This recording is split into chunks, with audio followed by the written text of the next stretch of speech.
नमस्कार साथियों, ट्रू शिक्षा क्लासेस में आपका एक बार फिर से स्वागत है। दोस्तों, जैसा कि पिछले एपिसोड में हम लोगों ने हिंदी भाषा के अंतर्गत प्रश्नों को सॉल्व किया था, अभ्यास प्रश्न किया था। आज उसी क्रम को आगे बढ़ाते हुए हम और भी प्रश्नों को करेंगे। तो आइए शुरू करते हैं। चलिए दोस्तों, हम प्रश्नों की शुरुआत करते हैं। पहला प्रश्न है हमारा, वह श्रेष्ठ उपासक है में विशेष्य क्या है। तो दोस्तों, इसके पहले आप लोग पढ़ चुके हैं पिछले एपिसोडों में या पुराने जो वीडियो हमारे पढ़े हुए हैं, जिसमें से हम लोगों ने विशेषण या विशेष सब कुछ पढ़ा है। उसमें देखिए, तो विशेष हमारे क्या होता है, तो जिसकी विशेषता बताई जाती है वो हमारा क्या होता है, विशेष्य। और जिसके बारे में जो कुछ भी बताया जाता है वो होता है विशेषण। तो इसमें किसकी विशेषता बताई जा रही है, तो अब देखते हैं सब वाक्य को। वह, ये क्या है हमारा, एक सर्वनाम है। श्रेष्ठ एक विशेषण है, और ये इसमें और है क्या है, हमारी एक सहायक क्रिया है। तो जो उपासक शब्द है, ये नहीं है, इसी की विशेषता बताई जा रही है। तो जिसकी विशेषता बताई जाती है वो शब्द हमारा विशेष्य होता है। तो इस वाक्य में जो हमारा विशेष्य होगा वो होगा उपासक। ठीक, आगे देखते हैं दूसरे प्रश्न को। कृदंत प्रत्यय किसके साथ जुड़ते हैं। आप प्रत्यय को अच्छे से जानने के लिए आप प्रत्यय वाला वीडियो देखिए। तो यहाँ पे देखते हैं इसके विकल्प कौन कौन से हैं, संज्ञा, सर्वनाम, धातु और विशेषण। तो आपको बताया गया है कि कृदंत प्रत्यय, जैसा कि प्रत्यय के एपिसोड में बताया गया था कि प्रत्यय हमारे दो प्रकार के होते हैं, एक कृदंत प्रत्यय और एक तद्धित प्रत्यय। तो कृदंत प्रत्यय हमेशा धातु के साथ जुड़ के बनते हैं, यानी धातु के अंत में आके बनते हैं। तो ये हम इसमें से जो हमारा सही विकल्प होगा वो होगा धातु। ठीक, आगे देखते हैं, निम्न में से कौन सी सकर्मक क्रिया है। सकर्मक क्रिया यानी क्रिया वाला वीडियो देखे होंगे आप, तो उसमें आपको स्पष्ट बता दिया गया होगा कि सकर्मक क्रिया क्या होती है, अकर्मक क्रिया क्या होती है। तो सकर्मक क्रिया क्या होती है, जिसमें यानी कर्ता को कोई काम करने के लिए किसी कर्म की आवश्यकता पड़े, यानी बिना कर्म के वो क्रिया पूरी ना हो, तो वो हमारी क्या होती है, सकर्मक क्रिया। तो इसमें से देखिए, सकर्मक क्रिया क्या होती है, दौड़ना। अगर ये जैसे मान लीजिए वह दौड़ता है तो वह पूरा भाव देता है, इसमें कर्म की आवश्यकता नहीं है। रूठना, राम रूठ गया, तो ये क्या है, ये भी पूरी तरह से पूरा भाव देती है, अर्थात ये दोनों तो हमारी अकर्मक क्रिया निकल गई। उसी तरह से मुस्कुराना भी क्या है, ये भी अगर किसी कर्ता के साथ जुड़ के आ रहा है, जैसे श्याम मुस्कुराया, तो क्या ये पूरा भाव दिया, अर्थात इसमें कर्म की आवश्यकता नहीं है। तो ये तीनों कैसी क्रिया हो गई, दौड़ना, रूठना, मुस्कुराना, ये हमारी अकर्मक क्रिया हो गई। और जो पीना शब्द है वो हमारी सकर्मक क्रिया होगी। क्यों, क्योंकि पीना शब्द को अगर हम देखें तो क्या है, वह पिया या वह पीता है, तो क्या पीता है इसका बोध नहीं हो पाएगा, उसके लिए हमें कर्म की आवश्यकता पड़ेगी। तो जो हमारी सकर्मक क्रिया होगी वो होगी पीना। आगे देखते हैं अगले प्रश्न को।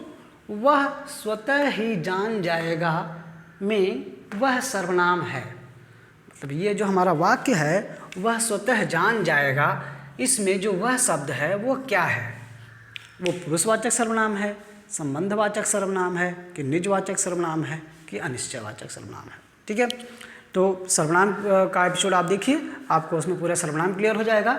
तो जो वह शब्द है वो हमारा पुरुषवाचक सर्वनाम होता है। वहाँ से वीडियो के माध्यम से आप अच्छे से इसको डिटेल में जान सकते हैं। यहाँ पे हमको केवल प्रश्नों को सॉल्व करना है। तो वह जो होगा वो कौन सा सर्वनाम होगा, वो पुरुषवाचक सर्वनाम होगा। आइए अगले प्रश्न को देखते हैं। संयुक्त क्रिया का उदाहरण कौन सा वाक्य है। ऑप्शन है, रस्सी जल गई, सीमा पढ़ रही है, तुम प्रतिदिन पढ़ने आया करो, और अगला लास्ट जो है डी ऑप्शन है वो है बच्चा सोता है। तो संयुक्त क्रिया क्या होती है, यानी क्रिया का जो एपिसोड आप देखिए अच्छे से आपको समझ में आ जाएगा क्रिया क्या होती है। तो संयुक्त क्रिया क्या होती है, जहाँ पे दो क्रियाएं मिल रही हों। ठीक है, यानी जो वाक्य है उसमें दो दो क्रियाएं प्रयुक्त हो रही हों, तो हमारा संयुक्त क्रिया होती है। तो अब देखिए, रस्सी जल गई, तो क्या है, इसमें जल जाना एक ही क्रिया है। सीमा पढ़ रही है, यानी पढ़ना भी एक ही क्रिया है। ठीक है, इसको देखते हैं, बच्चा सोता है, तो इसमें एक ही क्रिया हो रही है। लेकिन इस वाले वाक्य में, सी वाले ऑप्शन में हम देखें तो इसमें क्या है, तुम प्रतिदिन पढ़ने आया करो, यानी पढ़ना भी और आना भी। तो इसमें कितनी क्रियाएं आ गई, इसमें दो क्रियाएं आ गई, अर्थात हमारा ये सी वाला जो विकल्प है तुम प्रतिदिन पढ़ने आया करो, इसमें दो दो क्रिया आ रही हैं, अर्थात ये संयुक्त क्रिया का उपयुक्त उदाहरण होगा। अब आगे देखते हैं अगले प्रश्न को। मोहन बाजार जा रहा है, इस वाक्य में उद्देश्य है, यानी इस वाक्य में उद्देश्य क्या है? ऑप्शन मोहन, घूमना, बाजार और जाना। तो उद्देश्य क्या होता है? जैसा कि वाक्य के बारे में बताया गया होगा कि वाक्य के हमारे क्या होते हैं, दो भेद होते हैं, एक होता है उद्देश्य और एक होता है विधेय। तो उद्देश्य अर्थात हमारा कर्ता जो काम कर रहा है वो उद्देश्य कहलाता है, बाकी उसके द्वारा जो काम प्रतिपादित हो रहा है वो हमारा विधेय के अंतर्गत आता है। तो उद्देश्य इसमें क्या है, इसमें काम कौन कर रहा है? तो मोहन कर रहा है, मोहन कर रहा है, तो मोहन हमारा क्या होगा? उद्देश्य। ठीक है, आगे देखते हैं अगले प्रश्न को। बच्चे बहुत सी गलतियां मात्राओं के प्रयोग में करते हैं, वाक्य में रेखांकित अंश है। तो देखिए इस वाक्य को देखें तो बहुत सी वाक्य है इसको हमने अंडरलाइन कर दिया है, अर्थात इसमें प्रश्न में पूछा गया है कि ये जो अंडरलाइन हमारा वाक्य शब्द आ रहा है, इसमें ये कैसा है, किस प्रकार का हमारा शब्द है? गुणवाचक विशेषण है, निश्चित संख्यावाचक विशेषण है, अनिश्चित परिमाणवाचक विशेषण है, या इसमें से कोई नहीं है। तो बहुत सी गलतियाँ, देखिए तो गुणवाचक क्या होता है? जो उसके गुणों को बताता है। तो इसमें ऐसा तो कुछ है नहीं कि इसमें गुण बताया जा रहा है। निश्चित संख्या माने जो उसकी विशेषता बताई जा रही होती है उसमें संख्या फिक्स होती है, तो इसमें ऐसा कुछ नहीं है कि संख्या बताई गई हो निश्चित हो। अनिश्चित परिमाणवाचक संख्या मतलब वो जो है उसके माप तौल को एग्जैक्ट ना बता करके, मात्राओं में ना बता करके, संख्या में ना बता करके ये बताते हैं कि इस नियर अबाउट, लमसम। ठीक है ना, तो जैसे बहुत सी कह देने से तो हम ये नहीं जान सकते हैं कि कितनी है तो बहुत सी, लेकिन उसकी संख्या का एग्जैक्ट पता ना चल पाना वो हमारा आता है अनिश्चित परिमाणवाचक विशेषण। तो उसमें से बहुत सा जो शब्द होगा वो क्या होगा? अनिश्चित परिमाणवाचक विशेषण होगा। अगले प्रश्न को देखते हैं। कबीर कल बहुत सुंदर दिख रहा था, रेखांकित शब्द है, अर्थात यहाँ पे देखिए ये जो सुंदर शब्द है इसको अंडरलाइन किया गया है और पूछा गया है कि बताइए इस वाक्य में जो ये अंडरलाइन शब्द है सुंदर, ये क्या है? संज्ञा है, सर्वनाम है, कारक है या विशेषण है? तो वाक्य को हम अगर दृष्टि से देखें, वाक्य को देखें तो क्या है? कबीर अर्थात ये संज्ञा है, कल बहुत सुंदर दिख रहा था, तो सर्वनाम क्या होता है? तो आप जानते हैं जो संज्ञा के स्थान पर प्रयोग किए जाए, तो ऐसा इसमें कोई शब्द नहीं है जो इसके स्थान पर प्रयोग किया जाए, है ना। कारक तो होगा नहीं, तो कारक उससे संबंध बताते हैं। अब ये देखिए विशेषण, यानी जिसकी विशेषता बताई जा रही है। तो कबीर कैसा दिख रहा था? सुंदर दिख रहा था, तो इसकी विशेषता बताई जा रही है, तो सुंदर शब्द हमारा क्या होगा? विशेषण होगा। तो आइए चलते हैं हम और भी प्रश्नों को देखते हैं। चलिए दोस्तों कुछ और प्रश्नों को हम देखते हैं और इसको समझते हैं। तो जो अगला प्रश्न है हमारा वो है मुझसे उठा नहीं गया, वाक्य में वाच्य है। ऑप्शन देखते हैं, कृतवाच्य, भाववाच्य, कर्मवाच्य या इसमें से कोई नहीं। तो अगर हम वाक्य को देखें तो मुझसे उठा नहीं गया, तो ये कैसा वाक्य है? एक तरह से कह सकते हैं ये इसमें अकर्मक क्रिया का प्रयोग हुआ है, इसमें कर्म की कोई आवश्यकता नहीं होती है। तो जो अकर्मक क्रिया होती है वो हमेशा भाववाच्य में होती है, तो जो इसका सही विकल्प होगा वो होगा भाववाच्य। आगे देखते हैं, 4 गज मलमल में कौन सा विशेषण है? 4 गज मलमल सब वाक्य में हमारा कौन सा विशेषण का प्रयोग हुआ है? संख्यावाचक, परिमाणवाचक, गुणवाचक या सार्वनामिक विशेषण? तो देखिए संख्यावाचक क्या होता है? संख्या दर्शाता है ना। और परिमाणवाचक जो हमारा विशेषण होता है वो दो तरह का होता है, एक निश्चित परिमाणवाचक, एक अनिश्चित परिमाणवाचक।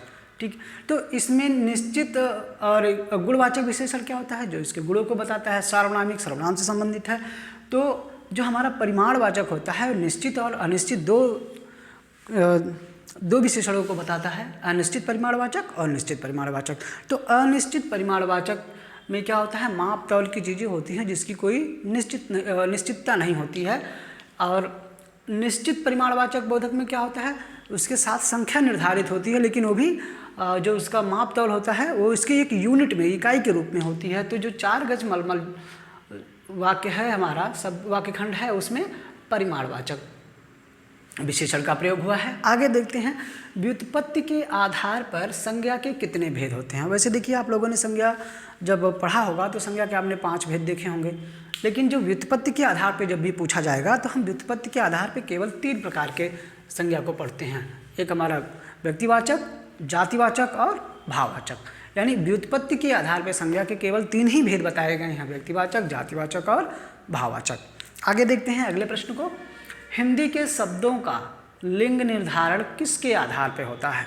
तो संज्ञा के एपिसोड में आप लोगों को बताया गया था कि हिंदी में संज्ञा का ही लिंग निर्धारण और संज्ञा का ही वचन के रूप में प्रयोग होता है। यानी संज्ञा शब्द का ही लिंग बताया जाता है और संज्ञा शब्द का ही संख्या बताई जाती है, यानी वचन का प्रयोग होता है। तो जो लिंग निर्धारण होता है वो संज्ञा शब्दों का होता है, ठीक है, ना कि प्रत्यय, क्रिया और सर्वनाम का। यानी लिंग निर्धारण, संज्ञा, वचन निर्धारण भी संज्ञा का ही होता है, ठीक है। आगे देखें, पापी में कौन सा विशेषण है। यानी जो ये शब्द हमारा दिया गया है पापी, इसमें कौन सा विशेषण है। संख्यावाचक विशेषण है, गुणवाचक है, परिमाणवाचक है या सार्वनामिक विशेषण है। तो जैसा कि देखिए, ये गुण को बता रहा है, ठीक है ना, ये गुण को प्रदर्शित कर रहा है ये शब्द, तो इसमें क्या होगा, गुणवाचक विशेषण होगा। आगे देखें, सर्वनाम के कितने भेद होते हैं। ऑप्शन हमारा 4, 5, 6, 7। तो सर्वनाम कितने होते हैं, कुल होते हैं 6। सर्वनाम के बारे में जब हम लोगों ने पढ़ा था तो उसमें हम लोगों ने पढ़ा था कि सर्वनाम के कुल 6 भेद होते हैं। कौन कौन से होते हैं वो भी जान लेते हैं, दोहरा लेते हैं। पुरुषवाचक सर्वनाम, निजवाचक सर्वनाम, निश्चयवाचक सर्वनाम, अनिश्चयवाचक सर्वनाम, संबंधवाचक सर्वनाम और प्रश्नवाचक सर्वनाम। तो सर्वनाम के कुल हमारे कितने भेद हो गए, 6। आगे देखते हैं अगले प्रश्न को, श्याम धीरे धीरे चलता है। इस वाक्य में धीरे धीरे शब्द क्या है ना, क्रिया है, विशेषण है, क्रिया विशेषण है या सर्वनाम है। तो देखिए, जो शब्द हमारे क्या कहते हैं, क्रिया की विशेषता बतलाते हैं, वो हमारे क्या कहलाते हैं, क्रिया विशेषता। तो ये चलना की विशेषता बताई जा रही है कि कैसे चलता है, धीरे धीरे चलता है। तो धीरे धीरे चलता है अर्थात क्रिया की विशेषता बताई जा रही है, तो वो शब्द हमारा क्या होगा, क्रिया विशेषण होगा। तो आगे देखें अगले प्रश्न को, आगरा का बहुवचन होगा। यानी आगरा शब्द लिखा गया है, अब पूछा जा रहा है कि बताइए इस शब्द का बहुवचन क्या होगा। आगरें, आगरों, आगराओं या इसका बहुवचन नहीं होगा। तो क्या है, अब देखें आगरा जो हमारा शब्द है वो कैसा शब्द है, पहले इस शब्द को विचार करेंगे तभी हम इसके उत्तर तक पहुंच पाएंगे। तो जो हमारा आगरा जो शब्द है वो क्या है, एक तरह से ये देखा जाए तो ये व्यक्तिवाचक संज्ञा है, ठीक है ना।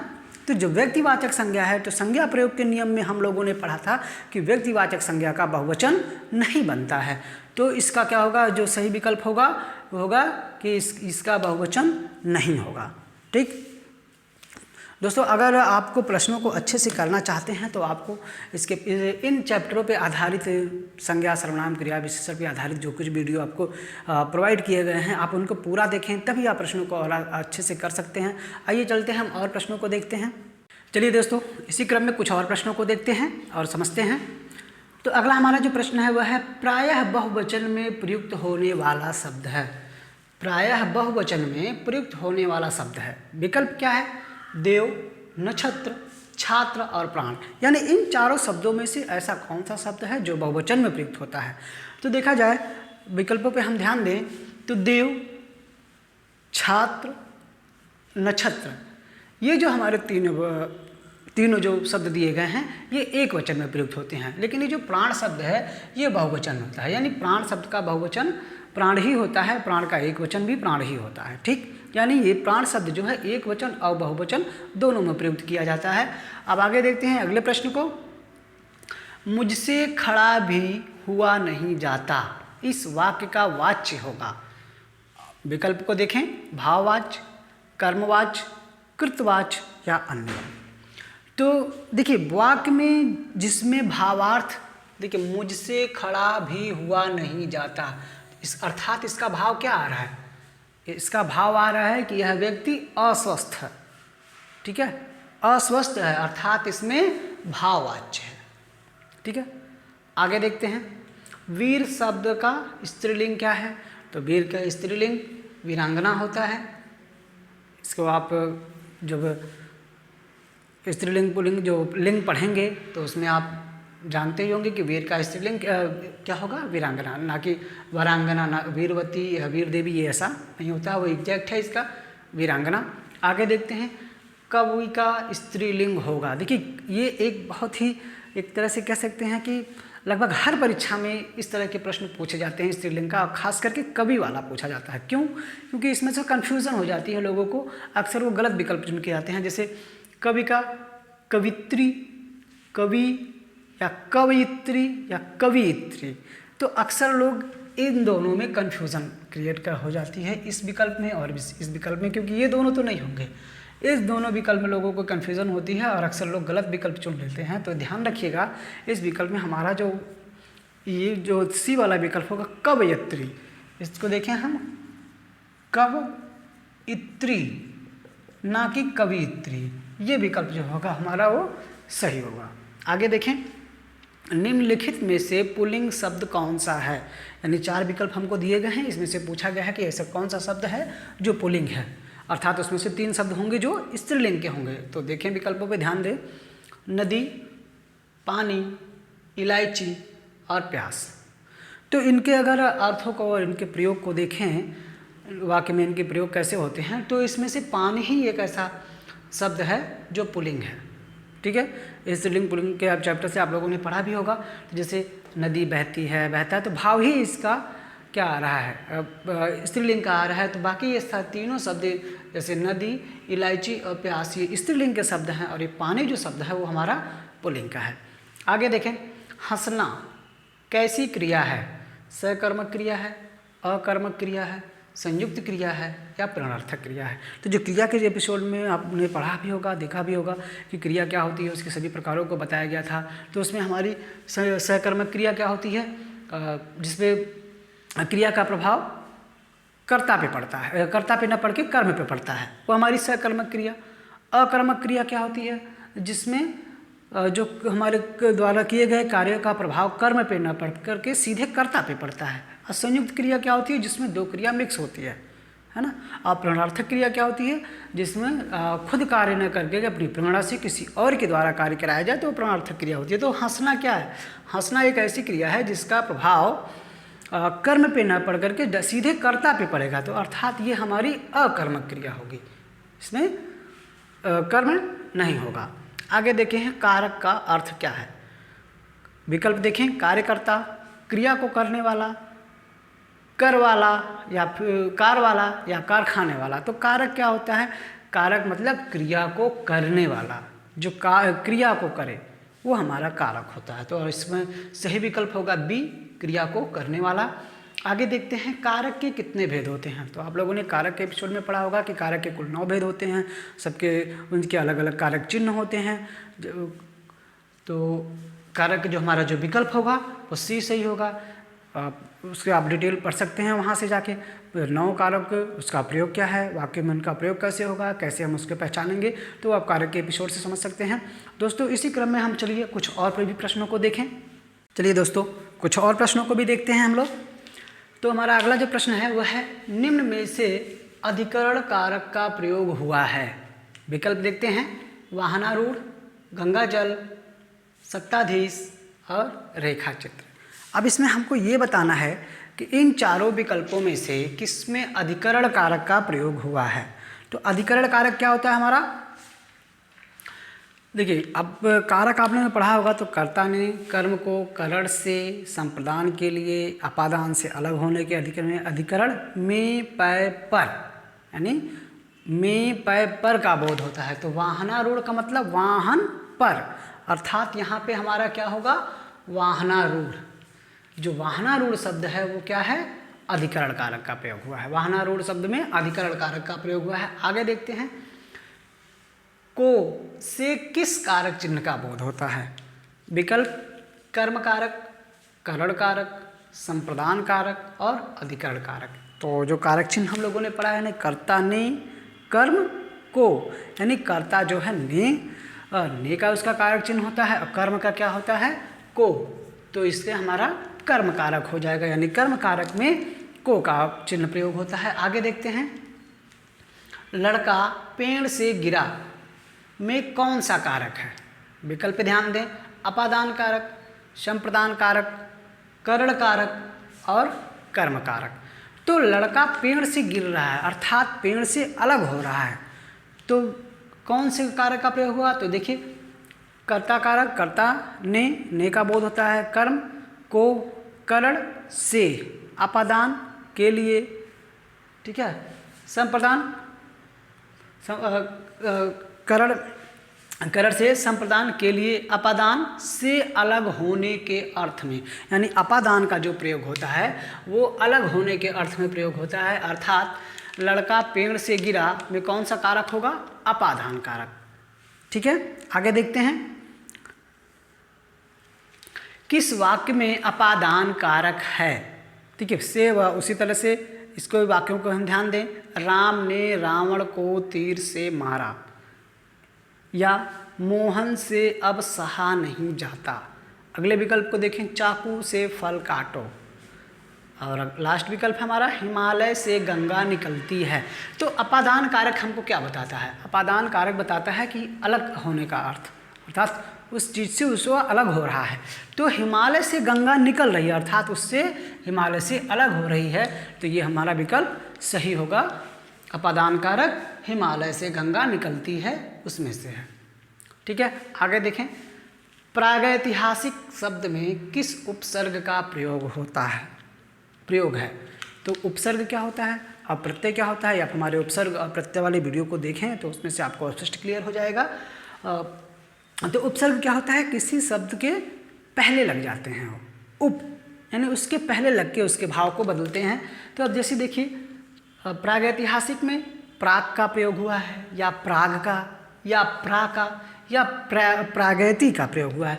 तो देखिए, प्रागैतिहासिक जो शब्द है वो हमारा प्राक धन ऐतिहासिक, यानी प्राक धन ऐतिहासिक शब्दों से मिलके बनेगा, तो हमारा होगा वो प्रागैतिहासिक, यानी प्राक धन ऐतिहासिक। तो इस तरह से हम कह सकते हैं इसमें प्राक उपसर्ग का प्रयोग हुआ है। आगे देखें, संकल्प शब्द में उपसर्ग बताइए। ये संकल्प शब्द किस उपसर्ग से बना है? सम, सक, सन या संक। तो जो संकल्प शब्द है वो सम धन कल्प अर्थात संकल्प, तो यानी उसमें सम उपसर्ग का प्रयोग हुआ है। आगे देखें, सावधानी शब्द में कौन सा प्रत्यय है? तो उपसर्ग क्या होता है? वो शब्द के पहले लगता है, और प्रत्यय क्या होता है? प्रत्यय शब्द के अंत में लग के उसके भाव को बदलते हैं, अर्थ को बदलते हैं। तो सावधानी में सब में कौन सा प्रत्यय है? नी, ई या आनी। तो देखिए, सावधानी यानी सावधान धन ई, है ना, सावधान धन ई, अर्थात इसमें ई प्रत्यय का प्रयोग हुआ है। ठीक, तो आप प्रत्यय वाले वीडियो देखिए, आपको स्पष्ट क्लियर हो जाएगा। आगे देखें, अ उपसर्ग के प्रयोग से बना शब्द है, यानी कौन सा शब्द ऐसा है जो अ उपसर्ग के प्रयोग से बना है? शब्दों पे ध्यान दें हम, अनंत, अन्वेषण, अवैतनिक, अपेक्षा। ठीक है, तो देखिए, केवल अ उपसर्ग की बात की जा रही है, तो हम एक एक विकल्प पे देखें तो इसमें क्या है? इस विकल्प में अन उपसर्ग का प्रयोग हुआ है, इस विकल्प में अनु उपसर्ग का प्रयोग हुआ है, और इस उपसर्ग में हमारे केवल अ का प्रयोग हुआ है, और इसमें अप का प्रयोग हुआ है, इसमें अप का प्रयोग हुआ है। तो हम प्रश्न जो पूछा जा रहा है वो क्या पूछा जा रहा है? केवल अ उपसर्ग। तो अ उपसर्ग से बना शब्द जो हमारा होगा वो होगा अवैतनिक, यानी विकल्प सी सही होगा। आगे देखते हैं, किस शब्द में इत प्रत्यय लगा है? यानी प्रत्यय क्या है? शब्द के अंत में लगा, जो लगा होगा वही तो हमारा प्रत्यय होगा। तो देखते हैं कि इन शब्दों में से ऐसा कौन सा शब्द है जिसके अंत में इत प्रत्यय लगा है। तो अब शब्दों पे विचार करें, जैसे प्रत्येक, तो ये क्या है? ये तो शब्द यहाँ पे तो प्रत्यय नहीं, यहाँ तो उपसर्ग है, यानी प्रतिधन एक। आगे देखें, प्रोत्साहित, इत अंत में जो उच्चारण करेंगे तो जो हमारा प्रत्यय होगा उसमें आएगा इत, यानी यहाँ पे देखिए इत आ रहा है, आगे देखें उपस्थित यानी उपधन स्थित, अर्थात ये क्या है, यहाँ भी उपसर्ग का प्रयोग है। निश्चित में निस्दंचित, अर्थात यहाँ भी उपसर्ग का प्रयोग है।